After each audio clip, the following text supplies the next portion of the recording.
Bonjour à tous et bienvenue dans ce flash d'information.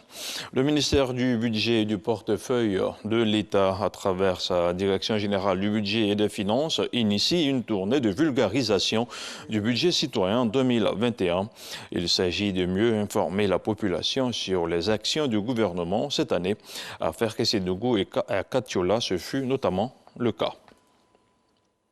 Le ministre-gouverneur Robert Begré-Mambé a visité il y a quelques semaines les travaux d'infrastructure du district d'Abidjan, notamment ceux d'Anyama-Adjamé dans la commune d'Anyama.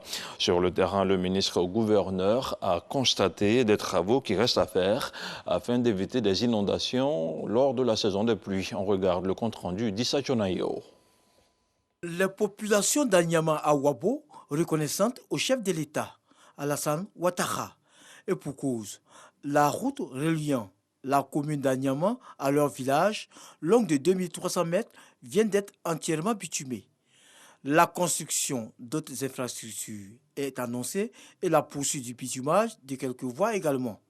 Ces actions de développement sont une occasion pour ces populations pour rendre hommage au président de la République.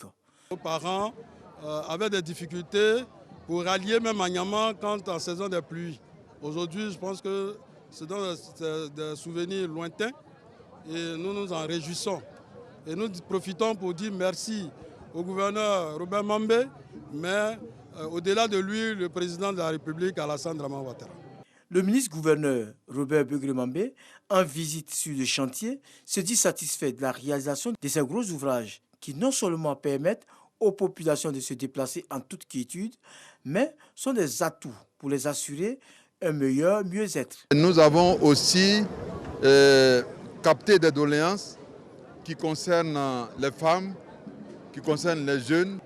Nous allons, avec l'autorisation du chef de l'État, renforcer le linéaire de voirie mis à la disposition du village de Anyama-Awabo en pratiquement doublant ces linéaires. Nous allons passer à plus de 3 km de voirie pour tenir compte des exigences d'harmonisation que nous avons constatées. Robert Begré-Mambé exhorte la population à cultiver la paix et la cohésion afin de soutenir le chef de l'État dans sa vision de faire de la Côte d'Ivoire un pays moderne et modèle. Qui parle d'infrastructure, parle aussi d'environnement.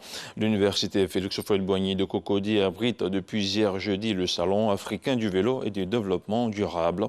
L'initiative bénéficie du soutien de l'ambassade de Suisse en Côte d'Ivoire. Elle a pour objectif de protéger l'environnement à travers la promotion et la pratique du vélo, un facteur de réduction de gaz à effet de serre. La radio a 100 ans. L'histoire de la radio commence à la fin du 19e et au début du 20e siècle.